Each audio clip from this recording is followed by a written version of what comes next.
Alô, alô, olha onde você tá. Aqui no canal dos mistérios, a verdade de cada um. Esse canal aqui dá pra arrupiar os braços, hein, Léo? Esse aí arrupia mesmo. Arrupia, né? É como o caboclo fala no interior. Ê, rapaz, fiquei com o braço tudo arrupiado, Paulinho, dessa história que você contou. Ô, Léo, eu tenho uma muito boa pra contar hoje. Ah, com certeza. Sensacional, Léo. É daquelas, Léo. Daquelas que arrepia mesmo. Daquelas que arrepiam. Mas antes de eu contar a história, Léo, vamos fazer aquele convite. O que as pessoas podem fazer aqui no nosso canal, Léo? Por exemplo, vai. Se inscrever no canal. Boa. Pode deixar o like. Boa. O like é isso aqui, né? Isso. É o positivo. E o que mais, Léo? Ativar o sininho. Boa. Mais histórias. Blim, blim, blim, blim, blim, blim, blim, blim. Até vou botar um blim, blim, blim aqui. Isso. Blim, blim, blim, blim, blim. E ser membro do canal, que é importante, Paulo. Aí é que tá. Membros ou membras. Isso. O feminino de membro é membra. Membra. É isso aí. Isso. Então, ó, aliás, Léo, muita gente já era membro e deixou de ser por um probleminha técnico que teve o canal. Então eu quero pedir a essas pessoas que observem e que elas voltem a ser membro aqui do canal. Ô, Léo, e para quem quiser, por exemplo, acompanhar as histórias sem nenhum tipo de comercial, tem jeito? Tem. Tem? YouTube Premium, Paulinho. Boa, Léo! Boa, isso aí. YouTube Premium, mas tem que se tornar o YouTube Premium aqui pelo canal. Tem que ser pelo canal. Paulinho Boa Pessoa, a verdade de cada um. Sim, porque se for por outro canal, quem ganha a moral é o outro canal.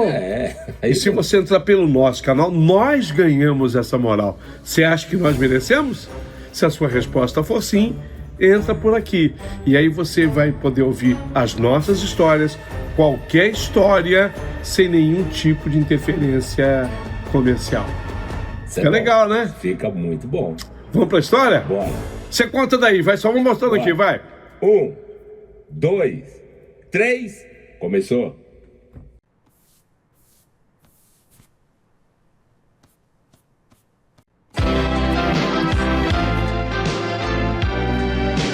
Rádio Emoção. Paulinho Boa Pessoa. A verdade de cada um.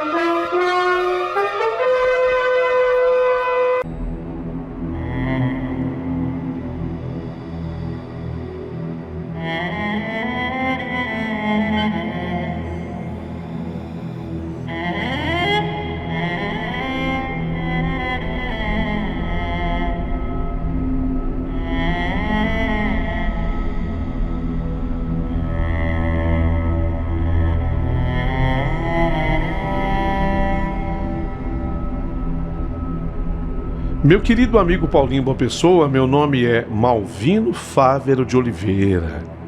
Eu sou baiano, Paulinho, de um lugar chamado Sítio do Mato. E apesar do nome, é uma cidade, não é sítio não, viu, Paulinho? É um município que tem mais ou menos assim uns 15 mil habitantes e fica no oeste baiano. Ficamos bem às margens do Rio São Francisco. Hoje eu estou já aposentado, Paulinho, mas ali eu nasci em Sítio do Mato, passei a minha vida inteira trabalhando na roça, plantava cebola, melancia nas terras úmidas à beira do São Francisco.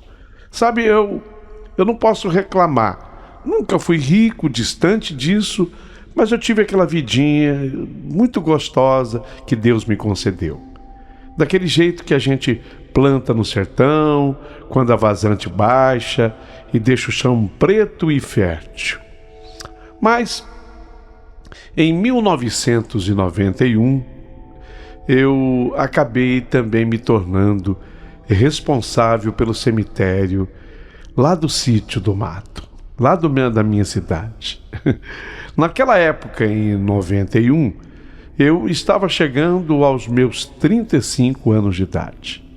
O zelador do cemitério antigo morreu e não tinha ninguém para assumir.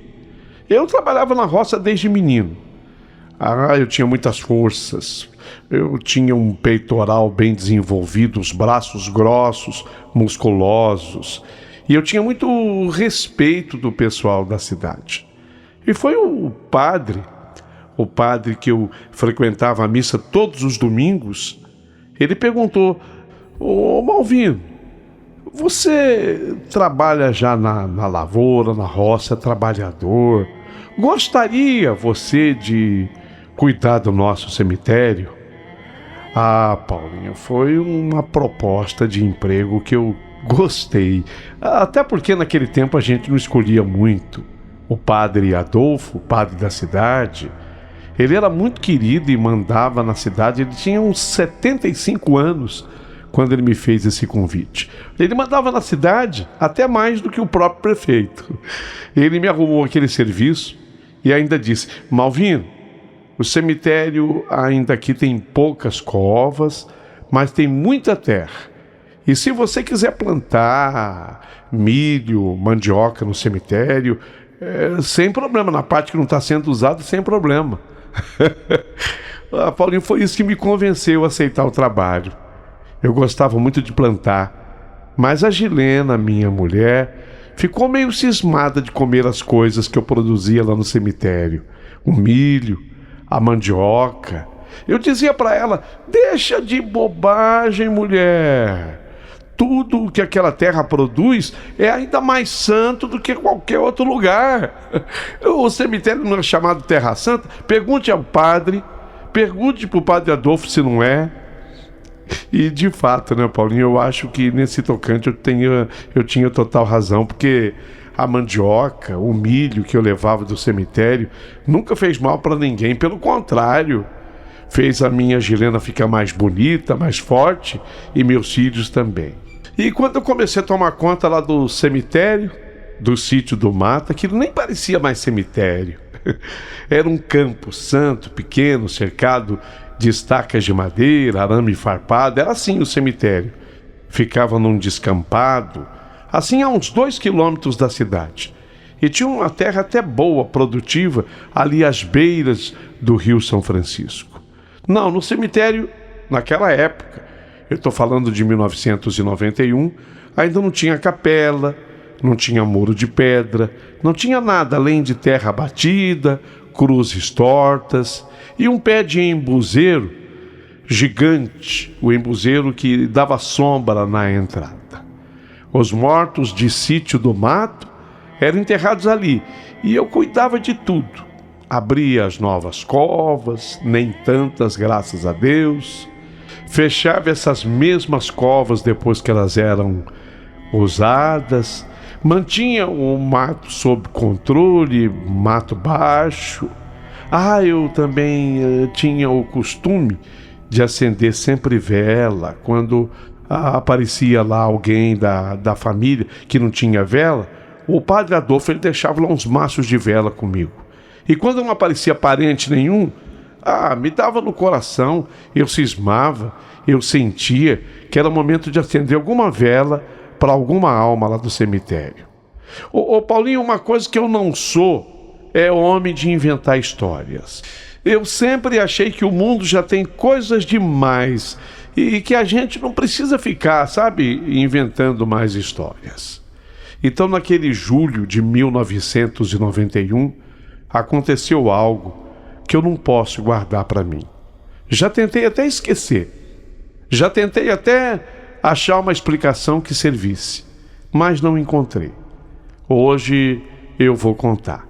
Eu vou contar do jeito que aconteceu, sem enfeitar, sem aumentar também sem tirar. Naquele tempo, Sítio do Mato era uma cidade menor do que ela é hoje. Hoje, como eu disse, ela está com uns 15 mil habitantes. Naquela época devia ter uns 8 mil, 9 mil habitantes, mais ou menos isso. Todo mundo se conhecia. Eu conhecia, por exemplo, cada pessoa que entrava naquele cemitério para visitar um parente, cada mulher que levava flor no dia de finados, cada senhor que acendia uma vela no túmulo de um conhecido, de um parente. Eu conhecia nomes, as famílias e as histórias. Por isso, quando um homem que eu nunca tinha visto apareceu no portão do cemitério naquela tarde de julho de 1991, Eu reparei na hora. Nossa, é gente diferente. Não, é um senhor que eu nunca... Quer dizer, não dava para chamar de senhor, porque era um jovem, era um moço. Era um rapaz, olhando para ele, eu não dava 25 anos. Sim, a pele dele morena, parecia que queimada do sol, cabelos escuros, cortado bem rente, a barba bem feita, vestia uma camisa de botão, daquelas de algodão cru que o povo da roça usa, uma calça de brim, um brim escuro. Nas costas ele trazia uma trouxa pequena amarrada com uma corda. Nas mãos nada, não tinha flor, não tinha vela, não tinha nenhum terço. Só mesmo a trouxa, o chapéu que ele estava usando e que ele tirou assim quando me viu, numa reverência, num cumprimento. A voz dele era baixa, mas não era uma voz fraca. Era uma voz de quem está cansado, mas não derrotado. Mas me cumprimentou com educação e disse que ele queria visitar um túmulo de uma moça. Perguntei o nome. Ele hesitou por um segundo, como se tivesse que puxar o nome de algum lugar muito fundo, e depois respondeu: Olaércia Mendes. O nome era bem diferente, Olaércia Mendes, mas por incrível que pareça, eu já tinha escutado falar daquele nome, mas não soube de onde eu tinha escutado essa conversa. Eu conhecia, como eu já disse, tanta gente enterrada ali, tantas Francisca, Maria, Ana, Getulina. Eu conhecia muita gente. Agora, Olaércia, bem, eu acho que só tinha mesmo uma, só aquela. Portanto, alguma coisa naquele nome, Olaércia Mendes, me fez prestar atenção. Eu perguntei para ele se ele era parente. Ele demorou um pouquinho também para responder. Olhou para o chão, para um buzeiro, para o céu, e então ele falou que tinha sido o marido dela. Fui casado com ela, fiquei viúvo dela. Abri o portão e ele entrou. E foi aí que eu notei a primeira coisa estranha. Ele não me perguntou onde ficava o túmulo da Olaércia. Não, ele não olhou ao redor procurando, não esperou que eu guiasse. Sabe quando a pessoa vai reta, direta? Passou pelo pé de um buzeiro, dobrou à direita no caminho de terra, passou pela fileira das cruzes de madeira, foi até o fundo do cemitério, onde o mato estava assim um pouquinho mais alto e as cruzes eram mais velhas. Parou na frente de uma lápide que eu mesmo já tinha até esquecido. E eu fiquei parado, só olhando. Falei, meu Deus do céu, ele sabe direitinho onde é. Eu nunca vi esse homem aqui. Aquele túmulo ficava assim no pior, não vou chamar o pior canto do cemitério, mas o mais antigo, vamos dizer o mais judiado. Era uma área que eu não tinha chegado lá ainda, sabe? Eu tinha começado fazia pouco tempo no cemitério. Eu estava fazendo uma limpeza do cemitério, mas do lado oposto, até chegar naquela parte mais antiga. Quase ninguém ia lá. As cruzes, tinham muitas cruzes lá tombadas, os nomes já apagados pelo sol, pela chuva. Mas esse senhor, ele foi direto lá, não hesitou sequer um segundo. Não olhou para os lados, não leu os nomes nas outras lápides. Foi como que se uma corda invisível estivesse puxando ele pelo peito para aquele caminho, para aquele lugar. Aí eu me sentei num banco de madeira que ficava debaixo do pé de um buzeiro e fiquei à espreita, fiquei observando de longe. Ele se ajoelhou na terra, sem se importar com a poeira que sujava ali a calça. Tirou a trouxa das costas e abriu. Dentro daquela trouxa, ele tirou uma vela branca, um punhado de flores secas, sabe, pétalas de rosas, brancas também, e também folhas de alecrim, e um pedaço de um pano limpo. acendeu a vela, eu não vi como. Quando eu vi, a vela estava acesa. Colocou as flores na frente da lápide e começou a limpar a pedra com aquele pano. Devagar, com cuidado, eu via tudo de longe. Passava o pano em cada canto da lápide. Tirava o limo, tirava a poeira. Ali dava um limo porque, como eu disse, o cemitério ficava às margens do Rio São Francisco. Tirava também o mato seco que grudava nas bordas. Fazia aquilo com uma calma que não era de quem estava visitando um túmulo, era de quem estava cuidando de alguém, de quem estava passando a mão no rosto de uma pessoa que dorme. Ficou ali, olha, foi mais de 1 hora. Rezou, limpou, ficou em silêncio. Depois levantou, sacudiu a poeira da calça, guardou o pano, o resto da vela na trouxa e veio andando de volta. Quando ele chegou perto de mim, parou e agradeceu por eu ter deixado ele entrar. Ofereci água, ele recusou, olhou para o pé do umbuzeiro e eu perguntei há quanto tempo ela tinha morrido. Ele respondeu assim para mim: "Ah, moço, nem faz tanto tempo assim." Nessa hora eu fiquei meio desconfiado. Afinal, ele estava na parte mais antiga do cemitério. Oh, meu Deus, como que não faz tanto tempo assim?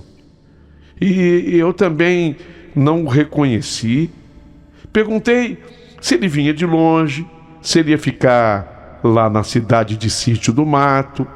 Ele disse que vinha de muito longe, mas que não ia ficar. Disse que só tinha ido ali fazer aquilo e que agora ele iria embora. Perguntei para ele: "Mas o senhor tem algum parente aqui na cidade de Sítio do Mato? Porque aqui eu conheço todo mundo. Se eu tiver algum parente, de repente eu conheço."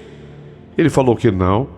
Disse que a família dele era ela, a Olaércia, e que a Olaércia ele sabia onde encontrar. Quer dizer, a Olaércia era a mulher que estava enterrada ali. Depois ele me agradeceu de novo e levantou assim a mão direita dele em saudação. E eu, para corresponder ao gesto, eu também levantei a minha mão. Mas foi nessa hora que eu estranhei muito. Estranhei demais. Em Sítio do Mato estava um calor de pelo menos uns 35 graus. E de repente bateu um frio, mas um frio congelante.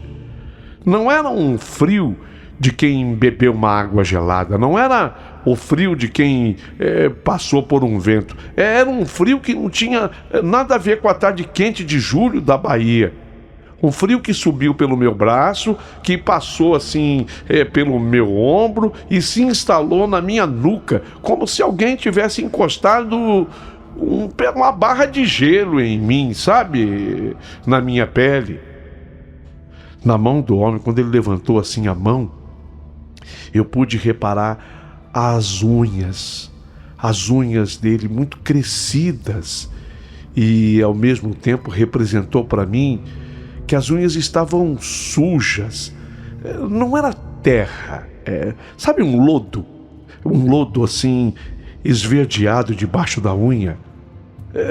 Parecia que ele estava assim no fundo de um rio e tivesse com a própria unha tirado aquele lodo do fundo do rio. E junto com aquele frio que eu senti, bateu um cheiro que misturava a terra molhada, limo do rio, conforme eu estou falando, de uma coisa que ficou muito tempo debaixo d'água.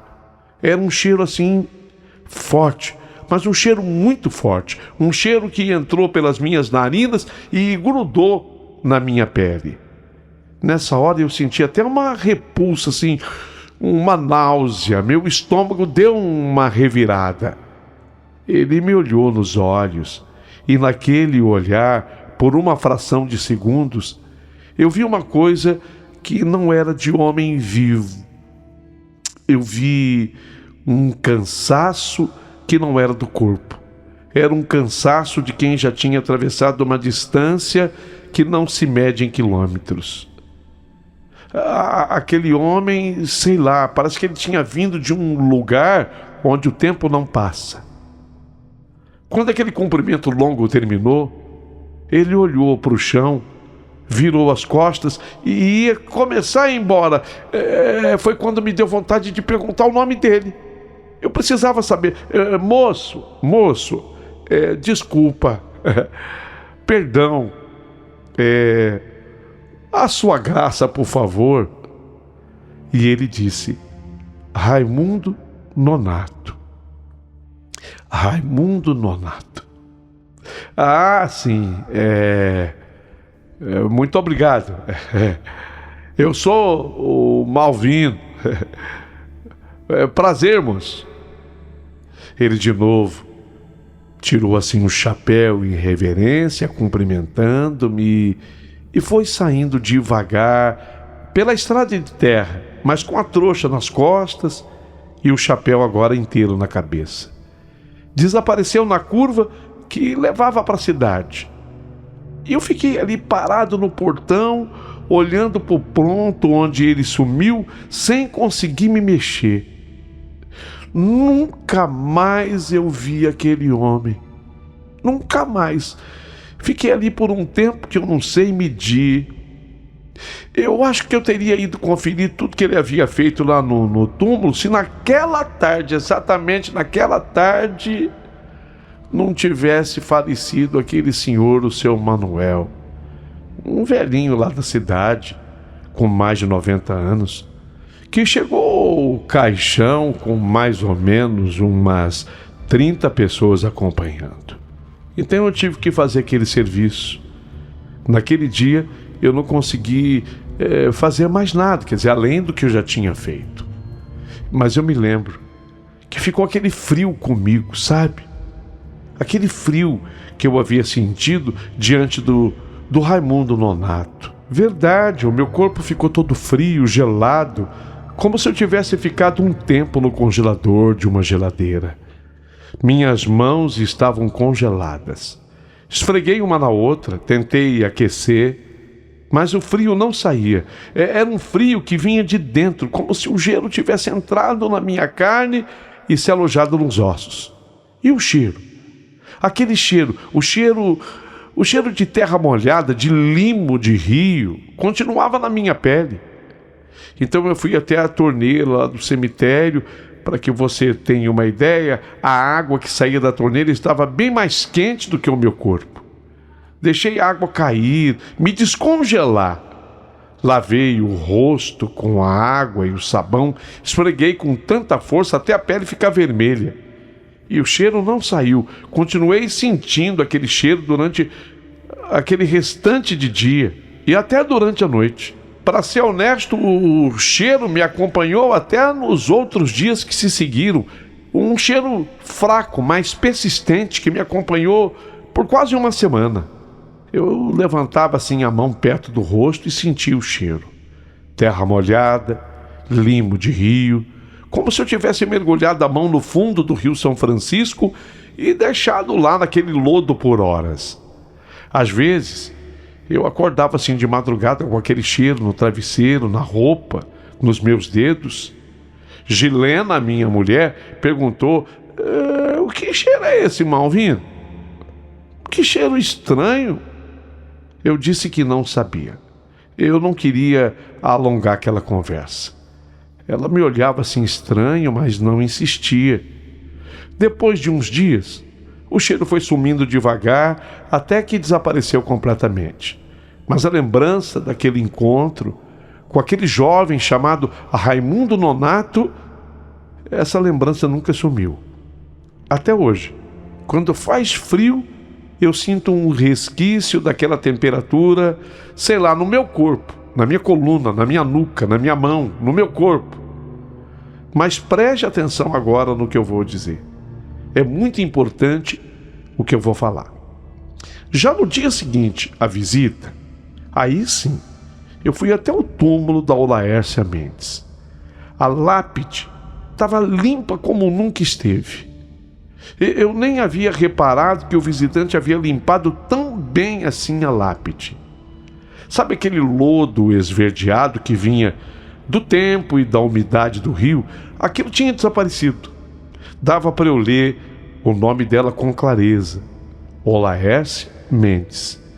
E embaixo, a data do falecimento: 1943.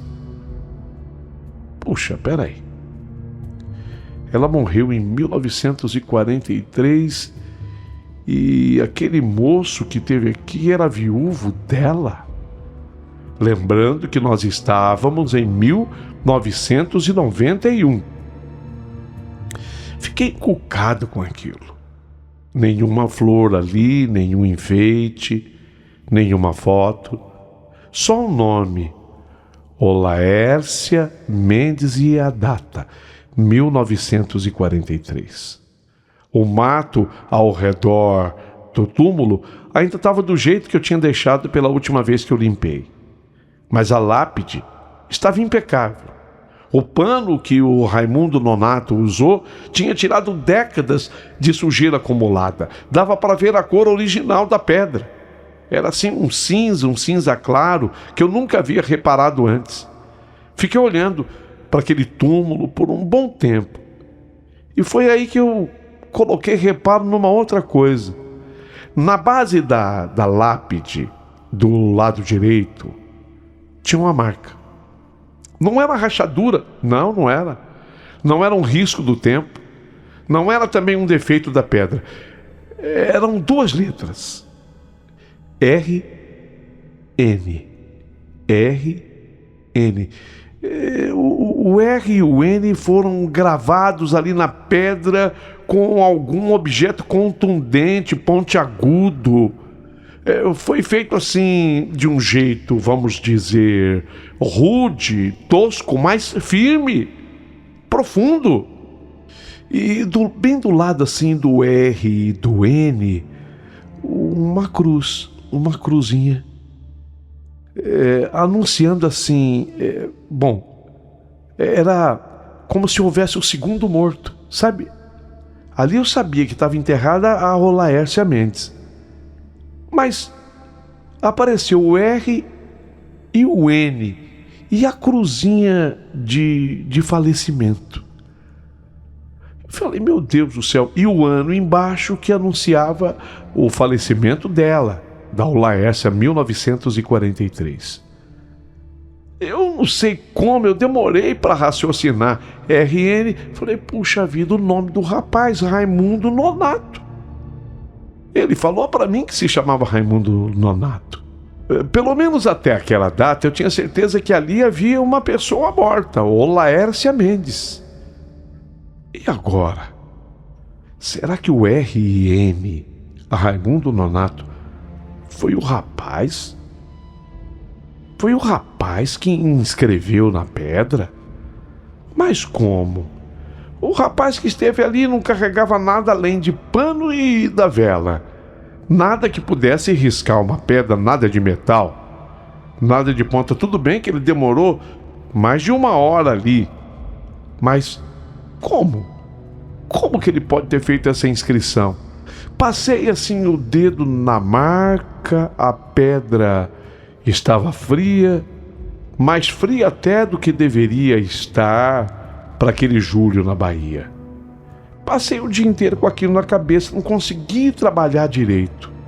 Fui varrendo o cemitério no automático, fazendo a minha limpeza. Felizmente, em cidade pequena, às vezes demora para morrer alguém, graças a Deus. Naquele dia não morreu ninguém. Fiquei ali olhando para o chão e repetindo mentalmente aquilo que eu tinha visto.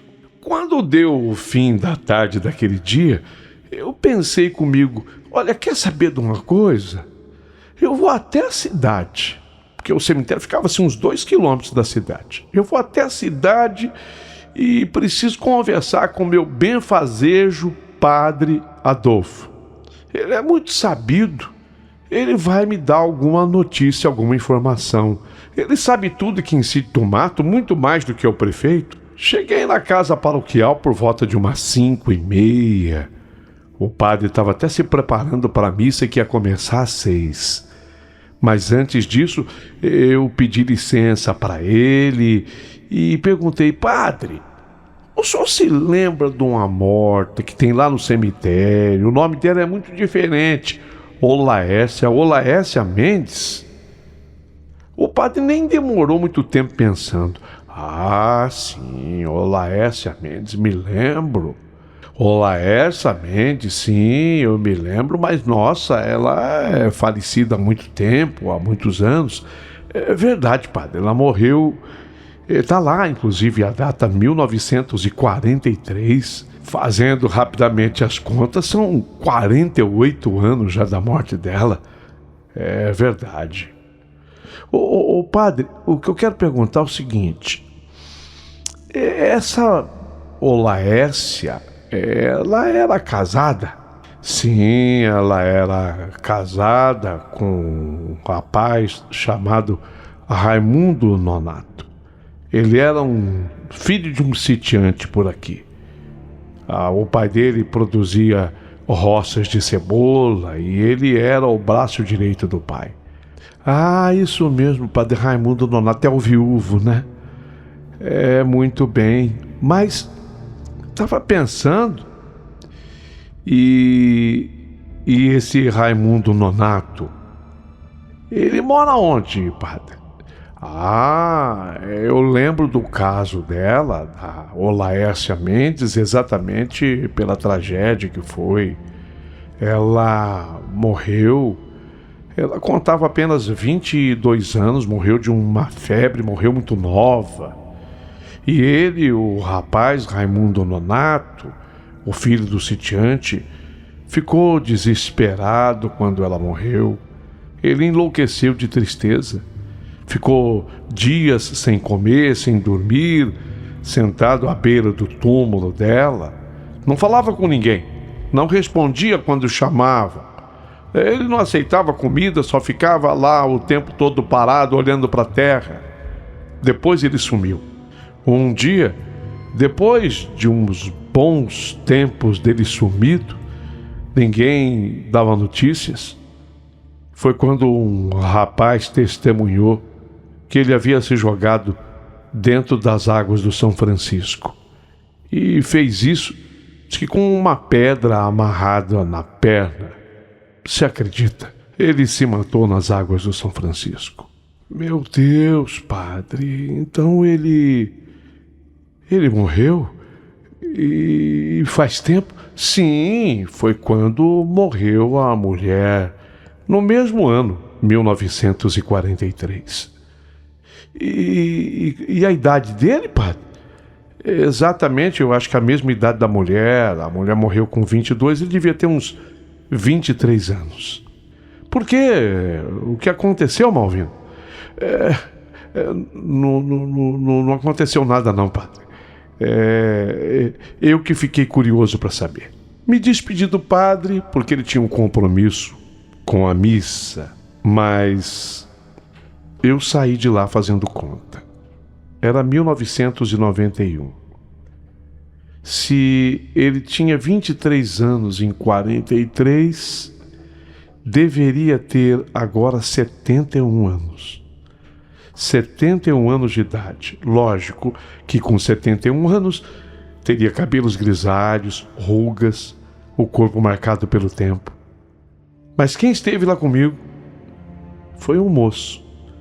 Um moço para quem eu não dava a idade de 25 anos. Batia perfeitamente com a idade dita pelo padre, 23 anos. A mesma idade com a qual ele desapareceu. A mesma idade com que parou no tempo. Como se o relógio dele tivesse parado no segundo em que o coração dela, Olaécia Mendes, também parou. Fui dormir com isso na cabeça e acordei no dia seguinte ainda pior. O sol ainda estava baixo, o ar estava frio. Eu abri o portão do cemitério e fui direto ao túmulo de Olaécia Mendes. Eu precisava ver de novo. Eu precisava ter certeza de que não tinha imaginado nada. A marca ainda estava lá. RN, gravada na pedra, como se tivesse estado ali a vida todo, o tempo todo. Conferi porque eu precisava ter a certeza de que não tinha imaginado nada. A mesma marca estava lá. RN, Raimundo Nonato, gravada na pedra. Em cima da lápide tinha um punhado de flores de alecrim, só que flores frescas, com as folhas ainda úmidas como se tivessem acabado de ser colhidas. Só que ninguém tinha entrado no cemitério depois que eu fechei o portão na noite anterior. Peguei as flores, estavam úmidas, cheirosas, vivas. O aroma de alecrim subiu pelas minhas narinas e se misturou com aquelas lembranças confusas de tudo que tinha acontecido comigo. O cemitério estava vazio, o vento balançava os galhos do umbuzeiro, um cachorro latia ao longe. Nada mais ali, só eu, a lápide, as flores, a marca na pedra. Deixei as flores onde estavam. Não, eu não tive coragem de tirá-las dali. Virei as costas e fui trabalhar. Fiquei pensando numa coisa que o padre me falou e eu ainda não revelei para vocês. Que o corpo de Raimundo Nonato jamais fora encontrado. O padre até explicou que a testemunha que viu ele se jogar nas águas, viu quando ele se jogou com uma pedra amarrada numa das pernas. Como ele se jogou numa parte muito profunda do rio. Tinha gente na cidade e o próprio padre me disse que jurava que o corpo dele repousava no lodo, no fundo daquele rio. Eu já não tinha mais a mesma certeza. Resolvi guardar essa história comigo por muito tempo. Afinal de contas, como se conta uma história de um homem desaparecido há pelo menos 48 anos.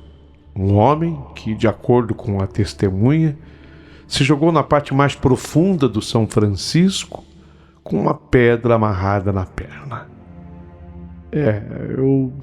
Eu preferi calar a minha história. Ainda hoje eu penso no cheiro que ficou impregnado nas minhas narinas ao longo de pelo menos uma semana inteira. E me pergunto, Raimundo Nonato se jogou mesmo no rio em 1943, praticamente assim nos dias em que a mulher dele morreu? Não foi no mesmo dia, mas dias após. E aquele que eu vi? Foi um homem que já não era mais homem, e sim um espectro, um espírito. Um homem que passou 48 anos no fundo do Rio São Francisco, esperando o momento de voltar para cuidar do túmulo da mulher que amava mais uma vez. Ou ele simplesmente parou de existir como gente no momento em que ela fechou os olhos para sempre. E o que restou foi aquele que esteve comigo lá no cemitério. Aquele que esteve lá no cemitério era um rapaz de 23 anos, preso num corpo que o tempo não tocava, vagando por aí, esperando o dia em que finalmente poderia se despedir. Não sei, e não vou saber. Mas toda vez que eu me lembro desse encontro, eu sinto um frio de novo. E sei que aquilo foi real. Tão real quanto a marca na pedra. Tão real quanto as flores de alecrim que ninguém colocou. Tão real quanto o cheiro da terra molhada que me acompanhou por 7 dias e que de alguma forma nunca foi completamente embora. Hoje eu sou um homem de 70 anos, já aposentado. Continuo morando aqui, em Sítio do Mato, uma cidade onde eu nasci e pela qual me apaixonei. Hoje o cemitério daqui dá orgulho de se ver de tão bem cuidado. Mas eu tenho a honra de contar que passei 15 anos da minha vida ali dentro, onde vivi histórias fantásticas. Essa é apenas uma delas, viu, Paulinho? E pode ter certeza que qualquer dia eu Malvino, vou aparecer por aqui contando mais uma dessas histórias. Vou aguardar os comentários de todos vocês a partir de agora.